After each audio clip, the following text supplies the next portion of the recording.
I'm back with part two.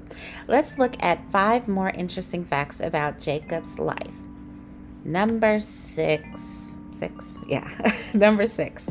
Jacob had children with 4 different women.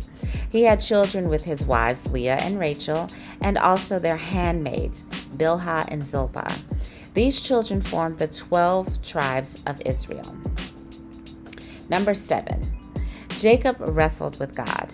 And that's not the craziest part. The craziest part is that Jacob was winning. Jacob and this angelic figure wrestled all night, and when the dawn was breaking, the angel tells Jacob, "Okay, stop. I've got to go now." Jacob then says, "I won't let you go until you bless me." Then the angel asks something strange. He says, "What is your name?"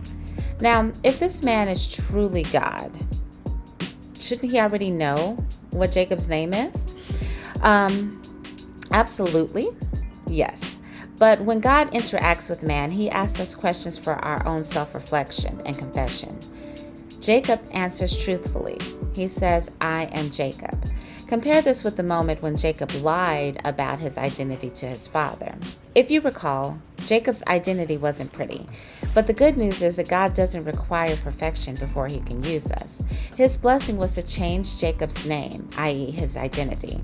After wrestling with an angelic being, Jacob's name was changed from Jacob to Israel, which means one who has power with or perseveres with God. Number 8. Jacob eventually reunited with Esau. After many years apart, Jacob and Esau had a heartfelt reunion.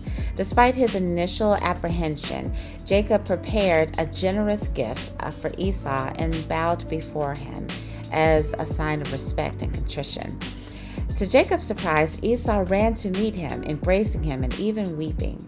This moment demonstrated reconciliation and forgiveness between the two brothers. Number 9. Jacob played favorites. His favorite wife was Rachel, and his favorite son was Joseph, the one whom Rachel bore. But he lost those whom he favored.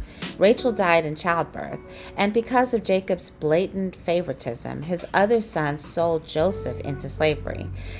They then covered it up and told Jacob that Joseph had died.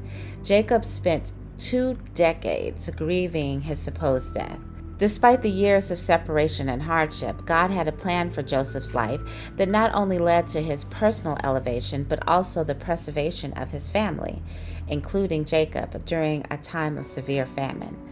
This teaches us that God can bring good even out of the most challenging and painful situations. Fact number 10. Jacob prophesied over his sons. Before he died, Jacob spoke to each of his sons and gave them each a prophecy, a specific prophecy. These prophecies were quite revealing and set the stage for the future tribes of Israel. Jacob was an amazing man, flawed, definitely. And that's what makes his life even more impressive. Jacob was a guy who lied to his elderly blind father, who snaked his own brother out of his inheritance, who openly played favorites among his wives and his children, and who, by pretty much any measurement, was a toxic individual. But God used him. Not only did he use him, but God made Jacob one of the founders of our faith. So what do you think? What are your thoughts about Jacob? I'd love to hear them. Share them in the comments